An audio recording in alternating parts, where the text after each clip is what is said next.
So what's up sa inyo mga kaibigan, and again, andito na naman si DJ May para sa isang panibagong vlog na kung saan guys alam ko magiging interesado kayo, especially sa mga kakamonetize lang. Okay? Madami tayong pag-uusapan ngayon, especially paano nyo nga ba pwede mas patasin yung mga magiging revenue ng inyong mga channels dito sa YouTube. Okay?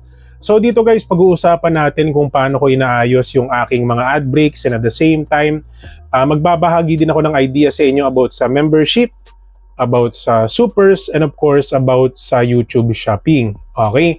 So nandito ako ngayon guys sa aking content tab, which is nandito tayo sa YouTube Studio, gamit natin ay laptop. Okay? So guys, ang una kong ginagawa, like for example, bago ko i-upload ang isa sa mga videos ko, is pumupunta ako dito sa monetization. Okay? So every video sa ating channel is may kanya-kanya po yung monetization. At banda dito guys, sa Manage Ad Slots, ayan, so dito tayo unang tutungo. So click nyo po yan, Manage Ad Slots. And as you can see guys, may mga eligible ad breaks na siya. Okay, so meaning sobrang laki ng possibility na lumabas dito yung ads. Ayan, dito sa bandang gray part, as you can see, tinuturo ng ating arrow. So yan po yung mga parts ng videos natin na pwede pong lumabas ang isang specific ad. So ngayon guys, pwede nyo pong dagdagan yan kung gustuin nyo man. Like for example, ang ginagawa ko ganito guys, okay? So maglalagay ako dito ng ad slot, maglalagay ako dito. So pinupuno ko yan guys. Ayan, so pupunuin natin lahat yung mga space na pwede natin lagyan. Okay, so ganyan yung ginagawa natin. Yung iba magtatanong, DJ, parang sobrang dami naman yata. I think hindi na yan maganda para sa isang video. So guys, watch nyo lang kung ano yung gagawin natin ha. So para kahit paano mas maunawaan nyo kung bakit ginagawa ko ito sa mga videos ko. Ayan, so pupunuin po natin yan guys, okay? So bilisan lang natin ng konti para malaman nyo po yung ibig sabihin ni DJ MA. Ayan, so for example guys, ginawa nyo na po yan sa mga videos nyo. Ayan, so okay na po yan. No? So click nyo lang po yung continue. And then save. Okay, so after nyan guys, i-click nyo po to, mag-back po kayo. So dito po kayo babalik, i-refresh nyo lang po, and then balik kayo sa content. Okay, so click nyo po ulit itong $sign, and as you can see guys, ayan, sa Manage Ad Slots, may nakalagay na reviewing. So meaning guys, nire-review ng YouTube kung eligible ba yung mga nilagay nyo na ad breaks. At tignan nyo guys, may lumabas na kulay red na may punctuation marks, meaning hanggat maaari, tatanggalin nyo yan. Okay? So yung ginawa natin guys, parang sinubukan natin na dagdagan yung ad slots, baka sakaling payagan siya ng YouTube. So sa pagkakataon na to guys, tatanggalin po natin lahat ng ad slot na may ganito. Okay? So yan po, ito po, i-delete po natin yan lahat.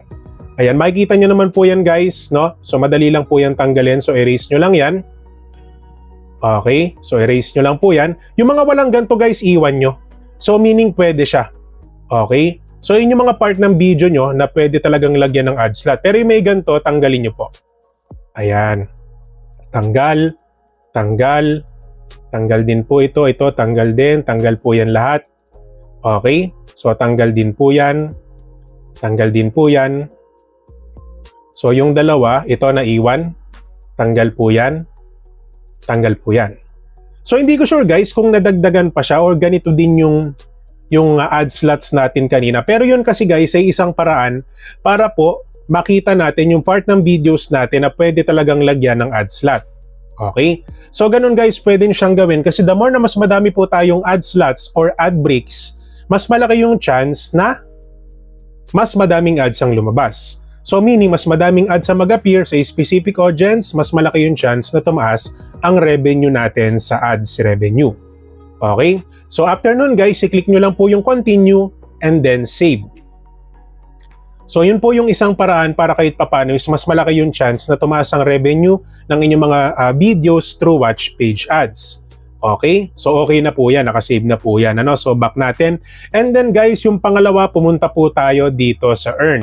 Naglalaro ka ba ng Genshin Impact or isa kang live streamer sa Popo Live app? Kung naghahanap kayo ng murang top-up o recharge, ay suggest na bisitahin nyo ang CocoDT. Simula October 22 hanggang December 3, dahil nga malapit na po yung Luna 2 version ng Genshin Impact, is mamimigay po ang CocoDT ng 200 free Welkin Moon sa mga magpapalo sa kanilang X account, and of course dun sa mga sasali sa Discord para kahit papano magkaroon kayo ng chance na maklaim ang inyong free Welkin Moons ng inyong mga Genshin Impact accounts. So guys, yung update, abangan na lang po natin sa Discord at dun sa mga FB posts nila. And dun sa mga gusto makakuha ng exclusive discounts dito sa CocoDPs, huwag niyo pong kalimutan na gamitin ang ating exclusive link na nasa comment section. So dito ituturo ko naman sa inyo kung paano kayo makakabili ng coins dito sa CocoDP para sa PopoLive. So after nyo po mag-login dito sa CocoDP, click nyo lang po yung PopoLive and then step number 1, ilagay nyo po yung user ID number ng inyong PopoLive account. Step number 2, pumili kayo ng package na gusto nyo. Step number 3 is yung payment method at kung gusto nyo po makuha yung maximum 2% discount ng CocoDP, ang gamitin nyo pong payment method ay yung Cocoin. Step number 4 is ilagay nyo po yung email address nyo and yung final step, click buy now. So guys, wala pang 30 seconds, makukuha nyo na po yung package na binili nyo. Pwede nyo po itong i-check sa inyong mga email. So yun lang naman guys, visit CocoDP today for more info. Okay, and then punta po tayo dito sa YouTube Shopping. Sa mga di nakakaalam guys, yung YouTube Shopping at yung Shopee is konektado na po yan. Okay, kaya mapapansin nyo may mga content creators dito sa YouTube na nagpo-promote na po ng Shopee product kasi nga po pwede na po yan dito sa YouTube. So yung eligibility guys sa YouTube Shopping, dapat meron kayong 10,000 subscribers mahigit para po kayo po ay makapag-connect sa Shopee. Okay, so kung titignan nyo guys yung analytics ko compare sa ibang content creators, mababa lang po talaga yung sa atin kasi hindi ko talaga focus ang mag-promote ng product sa ating channel. Pero kung titignan nyo guys, kahit papaano hindi man tayo masyado nagpo-promote ng product, bakit meron tayong revenue? Bakit meron tayong sales? Bakit meron tayong orders kahit mababa? At bakit may mga nagki-click sa products natin? So ipapaliwanag natin yan kung bakit. Okay? So dito kasi sa YouTube guys, meron po tayong tinatawag na automatic tags. So ibig sabihin yung mga viewers natin dito sa YouTube, meron silang certain demand na kagustuhan sa mga products na hinahanap nila sa Shopee, which is nalalaman din po yan ng YouTube. Okay? So for example, itong mga videos na to, kung mapapansin nyo, may nakalagay dito automatic tags and timestamps. So dito sa video na to, 3 product yung nakatag. Even though wala naman akong pinopromote na product sa video na to. So parang ang nangyayari guys, automatically si YouTube po yung nagre-recommend ng products dun sa mga audience natin dito sa YouTube, kung ano ba yung mga sa tingin ng algorithm na gusto ng mga viewers natin. So that's why tinawag siya na automatic tags, na kahit wala kayong itinatag na product sa mga videos nyo, si YouTube po yung nagre-recommend dun sa mga viewers natin, depende dun sa demand nila.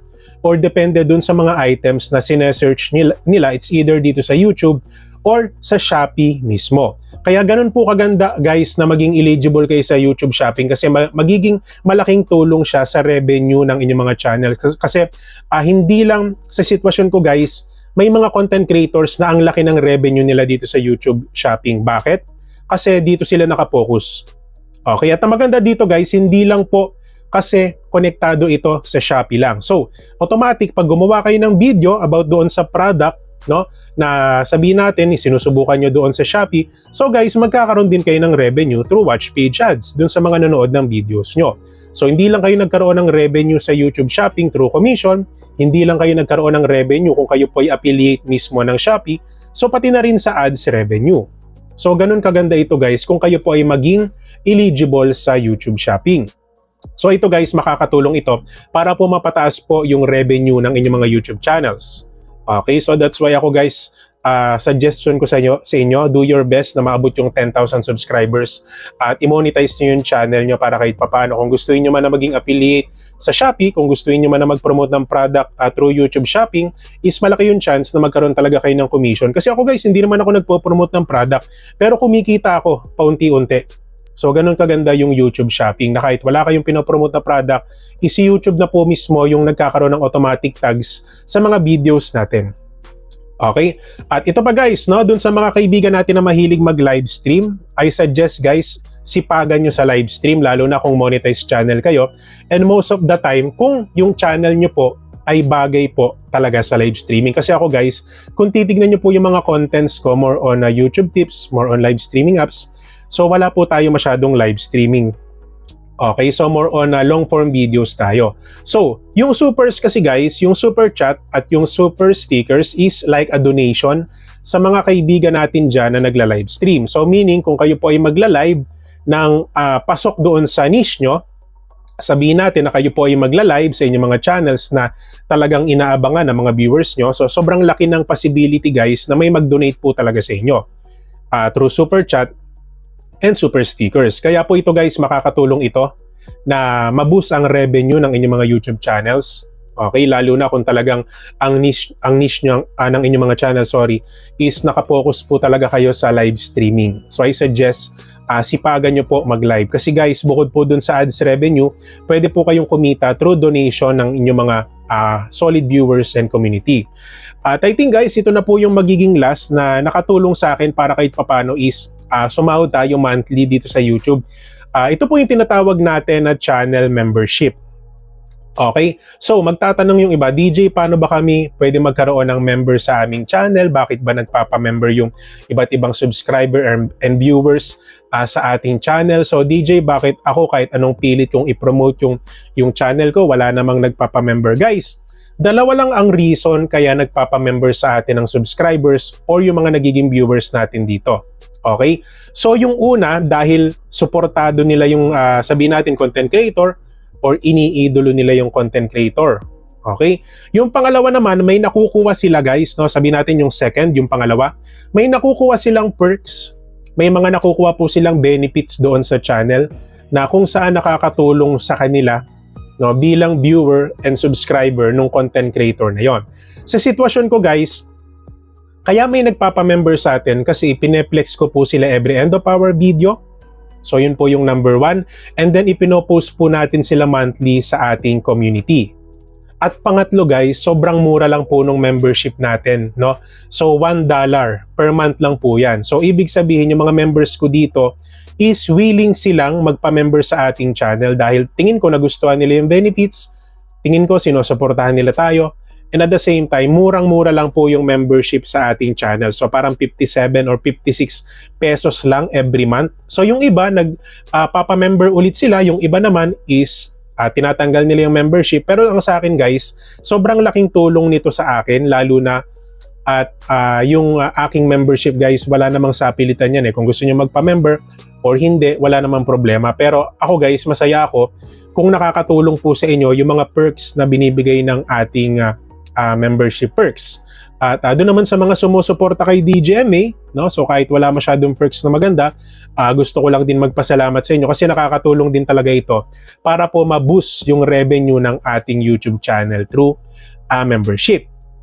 So yun lang naman guys, and then yung sa giving guys, through charity, kung meron kayong sinusuportahan na charity, pwede rito. Doon naman sa short speed ads, no, sa mga nagtatanong, DJ, kumikita din po ba dyan sa ang YouTube channel sa short speed ads? So guys, yes. Okay, may mga channels po na shorts lang ang ina-upload kasi dito, automatically guys, is may revenue po talaga na nakukuha ang mga shorts natin. Okay? Iba-iba nga lang po kayo ng CPM, iba-iba lang po kayo ng RPM. So yung CPM, cost per mil, ito po yung halaga na binabayad ng advertiser sa ating mga videos and channels.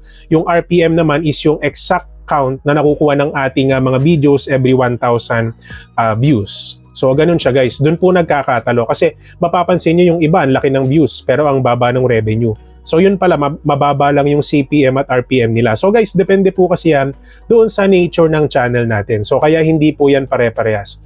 And of course guys, yung watch page ads, ito po yung sa ano na to, sa mga videos natin na kumikita through ads. So dito po tayo talaga, ito po yung main revenue na pinagkukunan natin, which is yung kinikita po natin through ads revenue.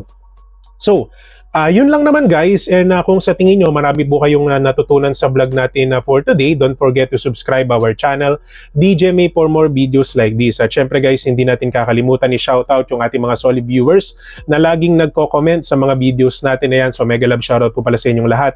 And of course guys, hindi rin natin kakalimutan, no? Kakasabi lang natin yung mga exclusive members ng ating channel. Guys, maraming salamat po doon sa mga nagpa-member last month and this month. Ayan, so bilang perks guys, ipinopromote po natin or pineplex po natin sila katulad po ng nakikita nyo sa screen. No? So every end of our video, pineplex po natin sila. At meron po silang tinatawag na monthly community post na every month ipinopost po natin yung mga members natin. So yung membership sa atin guys, katulad nung sinabi ko kanina, is $1 per month lang po yan or 56-57 pesos yata yung presyo niya sa Philippine peso. No?